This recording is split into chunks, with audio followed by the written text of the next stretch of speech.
My wife cheated on me with her boss, then forged my signature to transfer our $150, $0 savings and claim sole ownership of our house. Now she's denying everything and I don't know who I can trust anymore. Hello everyone. Dear listeners, please share your thoughts in the comments section below. And don't forget to like, share, and subscribe. Now let's begin the video. Using a throwaway for obvious reasons with certain specifics modified to preserve anonymity. I never thought I'd find myself in a situation where I'd be questioning everything I thought I knew about my wife, Emily. The kind of betrayal that hits you so hard, it's like a punch to the gut, leaving you breathless and trying to process what just happened.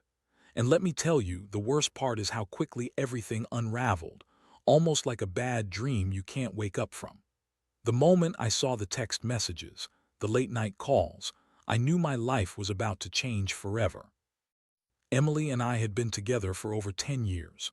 We met in college, built a life, bought a house, and had 2 kids. I always thought we were solid. Sure, we had our disagreements, but nothing that felt insurmountable. She was the perfect wife on the surface, beautiful, smart, charming.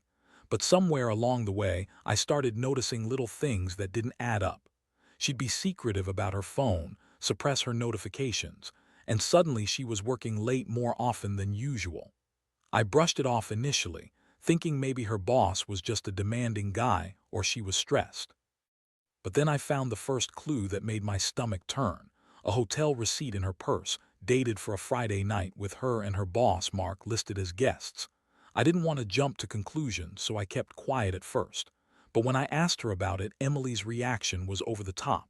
She snapped at me, told me I was paranoid, that I was imagining things. She said, "You're always accusing me of stuff I didn't do.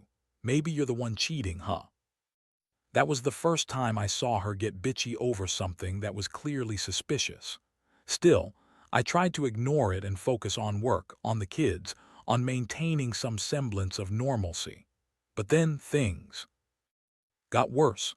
One night I came home early from work because I wasn't feeling well. As I was walking through the house, I noticed her phone was buzzing constantly on the kitchen counter. I picked it up without thinking, and that's when I saw the messages. They weren't just friendly banter. They were explicit, flirtatious, downright disgusting. Mark was calling her babe, saying he couldn't wait to see her again, that she was the most exciting thing in his life. I felt my stomach drop. My wife, my partner, was screwing her boss, someone I used to think of as a decent guy, but now I saw he was just another player just like her. My head started racing. I felt betrayed, furious, humiliated. How long had this been going on? Was I just blind, or did I choose to ignore the signs? I kept staring at those messages, trying to process the fact that the woman I loved, the mother of my children, was lying to my face all this time. I felt a mix of anger and heartbreak, and I knew I had to confront her. The problem was, I didn't know how she'd react. Would she deny everything? Would she turn it around and make me feel crazy? Or worse, would she admit it and then beg for forgiveness? I had no idea, but I knew I couldn't keep this secret anymore. It was eating me up from the inside. That night I sat her down, trying to keep my voice steady. I showed her the messages, the hotel receipt, and asked her straight out if she was cheating. Her reaction was instant. She looked at me with this icy glare, then burst out laughing. "You're so paranoid," she sneered. "You're just jealous because I'm more successful than you. Mark's just a friend, you're imagining things." She lied, of course, she always did. But I could see the guilt in her eyes, the way she stumbled over her words, the way she suddenly couldn't meet my gaze. That's when I realized I was dealing with someone who would deny everything, even when the evidence was staring her in the face. The emotional toll was immediate. I felt like I'd been punched in the chest. My mind was racing, trying to make sense of it all. I loved her, or at least I thought I did, but now I wasn't sure I knew anything anymore. How could I trust her again? Was she really just a lying, cheating bitch who thought she could get away with everything? And what about the money? I had worked hard to build our savings, over $150, $0 tucked away in that account. I'd always trusted her to be honest about our finances, but now I had this gnawing suspicion that she'd been hiding something. I started to question if she'd forged my signature to transfer the money, or if she'd already done it. That's when the anger started to simmer. I felt betrayed on every level, emotionally, financially, morally. I couldn't believe I'd been so blind, so naive. I thought I knew my wife, but I was discovering she was someone else entirely. The next days were a blur. I was angry, yes, but also deeply hurt. I kept replaying everything in my head, trying to figure out how I'd been so stupid. I thought about the house, the kids, our life together. How many lies had she told me? How much of our life was built on a lie? I knew then I had to do something, but I wasn't sure what. I just knew I couldn't keep living in this illusion of a marriage that was already dead in the water. If you want me to keep going, I can tell you what I did next, how I started planning my revenge, what I found out about the money, and how I finally decided to handle everything. After I confronted Emily that night, everything changed. She sat there, smirking like she thought she had everything under control, denying everything, spinning her web of lies. But I wasn't buying it anymore. I could see through her act. That smug look, that dismissive attitude, it all just fueled my rage. I knew I had to act, but I also knew I had to be smart about it. I couldn't just blow up everything without a plan. The first thing I did was dig into our financial records. I needed to see if she'd already taken the money or if she was planning to. I had access to our joint account, but I also remembered I'd given her signatory rights when we bought the house. I started by logging into our bank's online portal at work, trying to stay calm, but feeling my hands shake. I pulled up the statement and my stomach dropped again. Sure enough, there were transfers, large sums that I didn't authorize. I saw multiple transactions, each for $10, $0, $15, $0, even one for $50, $0. That was the moment I realized she'd already forged my signature. Somehow, she'd managed to get around the bank's security, or maybe she had an accomplice. Either way, she was draining our savings, and I was furious. I didn't know how she pulled it off, but I knew I had to stop her. I immediately contacted the bank, froze the accounts, and flagged those transactions. I also made a report with the bank's fraud department. I felt a strange mix of relief and panic. Relief that I caught her early, panic because I didn't know how much she'd already taken or what she'd do next. While I was gathering evidence, I started to piece together her pattern of lies. She'd always been bitchy when I questioned her about her late nights or her secretive phone calls. Now I saw her attitude in a new light. She'd been hiding something big. The more I looked, the more I realized how much she'd been planning. She forged my signature on official documents, transferred our savings, and then when I confronted her, she had the nerve to deny everything. It was like dealing with a criminal.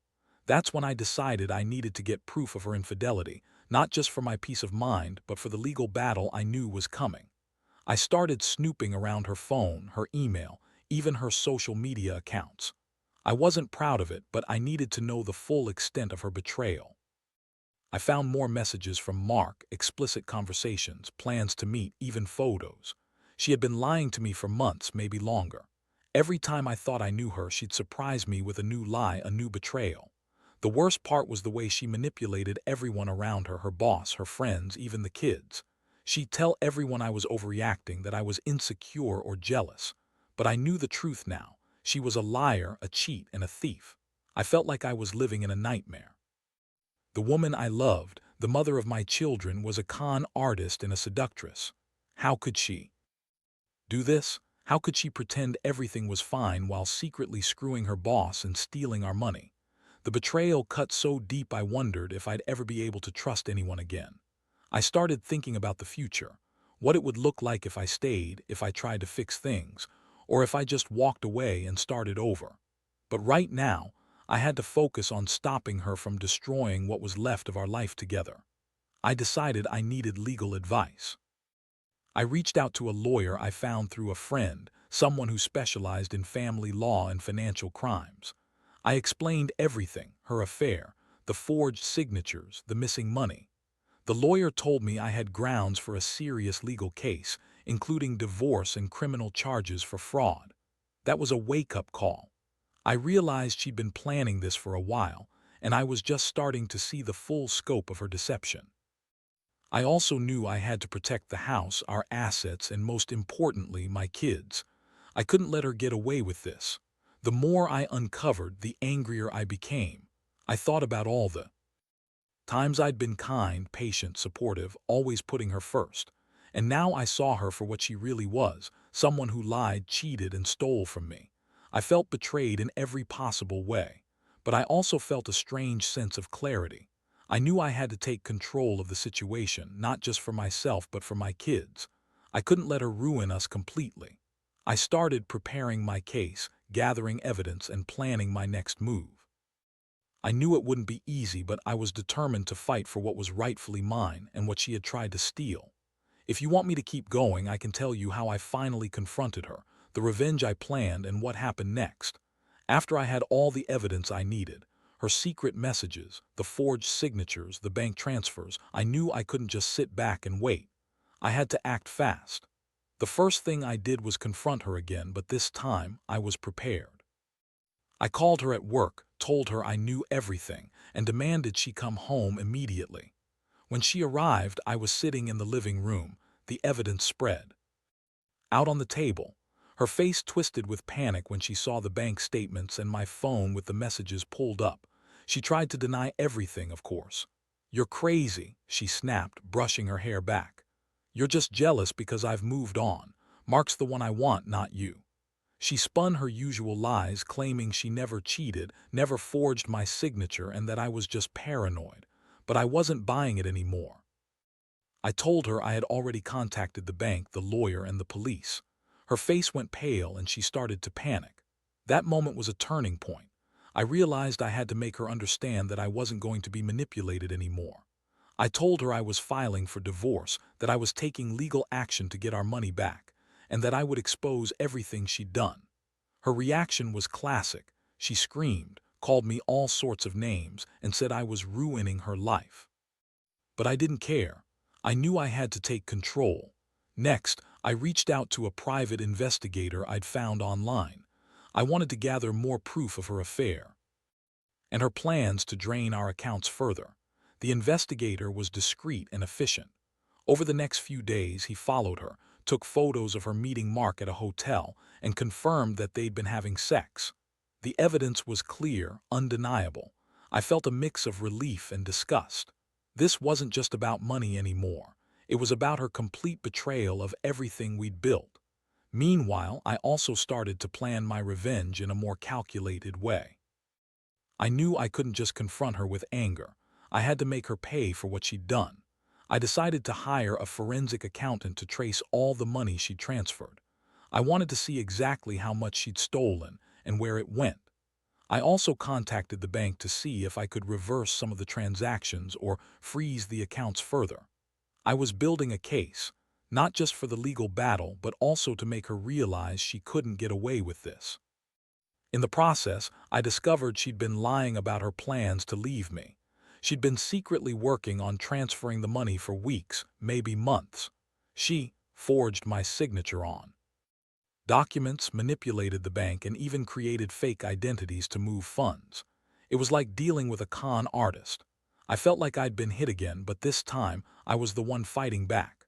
I also started documenting everything: screenshots of messages, copies of bank statements, recordings of her phone calls done legally. Of course, I knew that if this went to court, I'd need every scrap of proof to show how deeply she'd betrayed me and how much she'd stolen.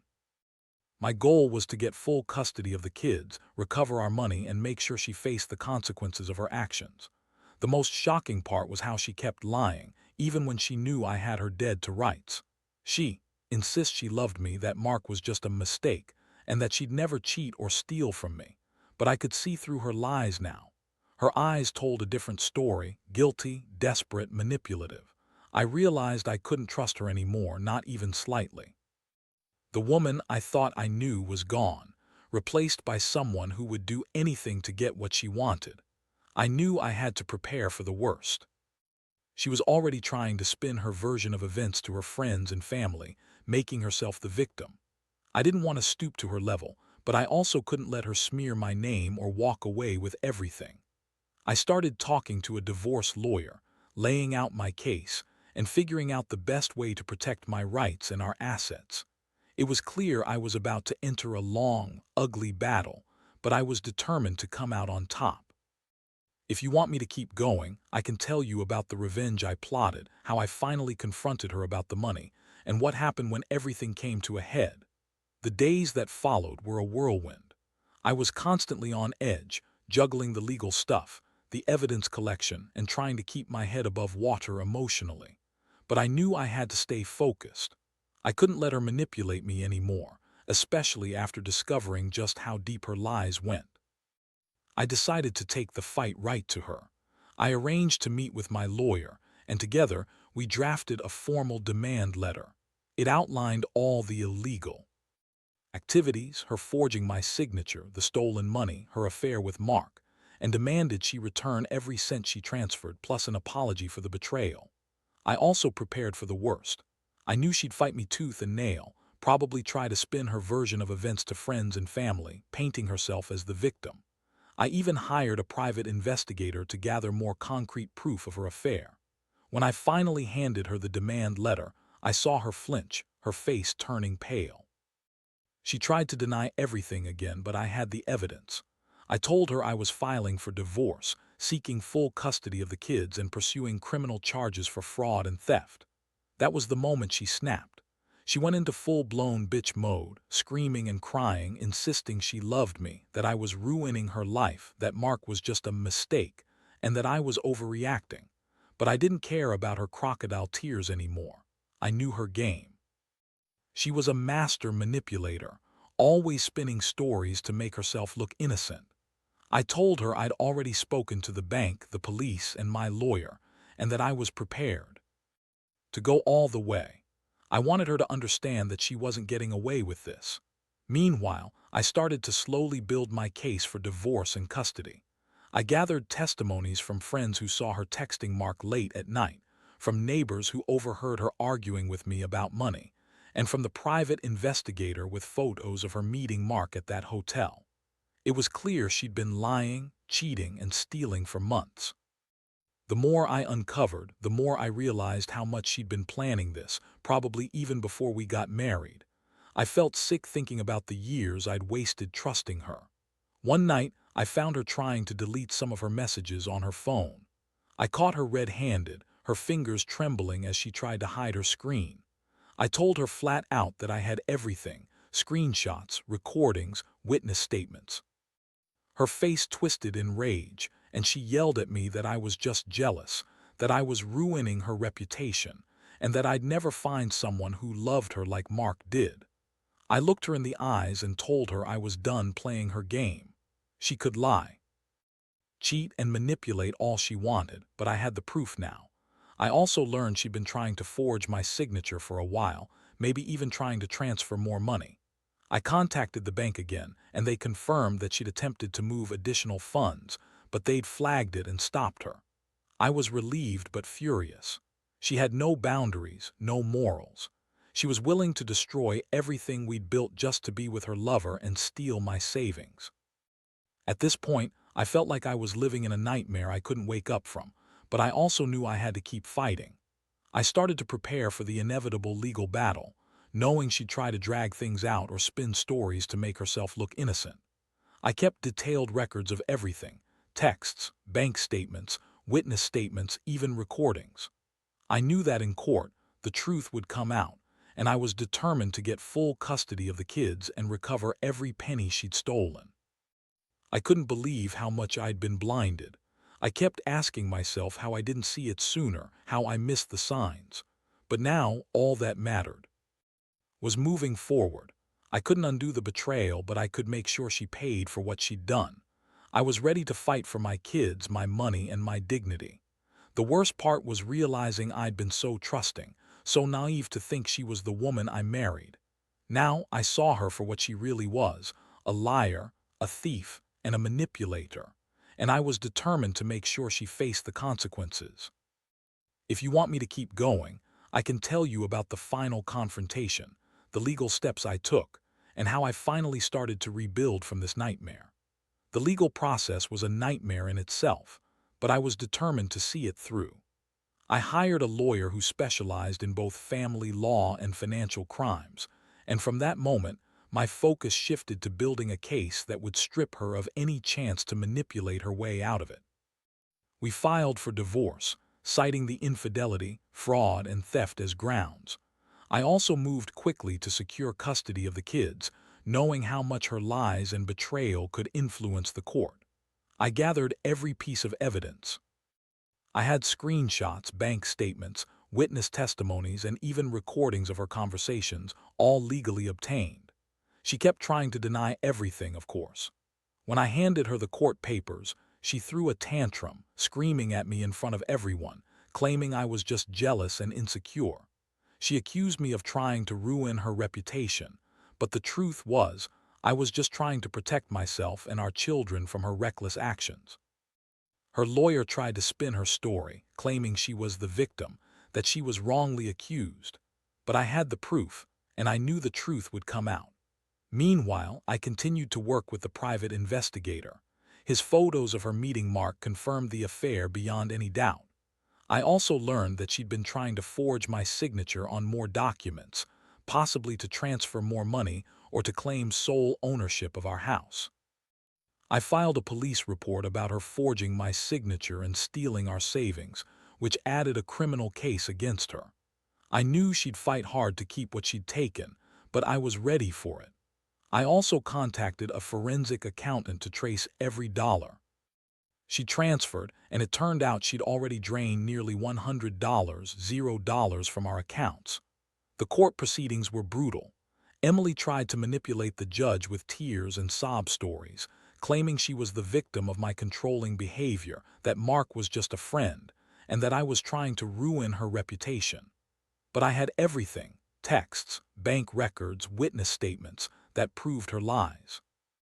I also had the forensic accountant's report showing her illegal transfers. The judge saw through her act quickly. It was obvious she'd been lying and scheming from the start. In the end, I got full custody of the kids, with supervised visitation for Emily, and the court ordered her to pay back the stolen money. The house was awarded to me, but I knew her lies had already damaged that too. She was furious, of course, and threatened to fight me in every way she could, but I was prepared for that. I had made sure to document everything, and I knew I had a solid case. The worst part was watching her try to spin her story to everyone around her, insisting she was innocent, that she loved Mark, and that I was the real villain. Looking back, I realize how much this experience has changed me. I learned that trust is fragile, and betrayal can come from the people you least expect. I also learned that sometimes you have to fight hard to protect yourself and your family. Emily's betrayal taught me that money and lies go hand in hand when someone is desperate or selfish enough. I lost a lot: my savings, my trust, my peace of mind. But I also gained clarity about what kind of person I don't want in my life anymore. Now, I'm slowly rebuilding. I've started therapy to deal with the emotional scars, and I'm focusing on providing a stable environment for my kids. I've also begun to save again, more cautiously this time. I don't know what the future holds, but I know I won't let her destroy me or our family again. I've learned that revenge isn't about hurting her physically or emotionally. It's about making her face the consequences of her actions and protecting what's mine. If you want me to keep going, I can tell you how I finally managed to start over, what I learned from all this, and the advice I'd give to anyone in a similar position. The aftermath of everything was a whirlwind I never expected to be caught in. The court case finally wrapped up about 6 months ago, and honestly, it felt like a huge weight lifted off my shoulders. Seeing her face in court, knowing she'd been caught red-handed, was oddly satisfying. The judge ordered her to pay back every cent she stole, and she was hit with criminal charges for forgery and fraud. The house is now mine, and I have full custody of the kids. That's the only thing that matters to me anymore. But it wasn't just about the legal victory. The real challenge was rebuilding my life after the betrayal. I spent a lot of nights lying awake, replaying everything, questioning how I let it get so bad. The trust I once had in her is gone. It's like I'm living with a stranger. Still, I've learned a lot from this experience. The biggest lesson: never ignore the small signs. Those little things, secretive texts, late nights, hidden bank receipts, were all flashing warnings. I wish I had paid more attention, but I was blinded by love and naivety. Getting through the emotional pain has been the hardest part. I won't sugarcoat it. I've felt anger, sadness, humiliation, and even guilt. Guilt for not catching her sooner, guilt for not protecting my family more fiercely. But therapy helped me process those feelings. I've come to accept that some betrayals are so deep, you can't undo them, only learn from them. Now I focus on my kids. Their well-being is my priority. I want them to grow up knowing what real integrity looks like, not the lies and manipulation their mother pulled. Financially, I've been rebuilding my savings, more cautious than ever. I've also taken steps to secure my assets better and learned how to spot red flags in relationships and money matters. I realize trust is earned, not given blindly. I also cut out all the toxic people who enabled her or sided with her during the chaos. Surrounding myself with honest, supportive friends has made a huge difference. And honestly, I feel a mix of relief and empowerment now. I'm no longer living in a shadow of betrayal. I've taken back control of my life, my finances, and my future. I still get angry sometimes when I think about how she lied and stole from me, but I remind myself that I'm better off without her. I'm stronger for having survived this, and I know I'll be okay. To anyone reading this who might be in a similar situation, trust your instincts. Don't ignore the signs, even if they seem small or insignificant. Protect yourself, your family, and your money. And if you find yourself betrayed, know that you can come out the other side stronger. It's not easy and it hurts like hell, but you will heal. You will rebuild. And someday, you'll look back and realize that this pain was just a chapter in your story, one that made you more resilient than you ever thought possible.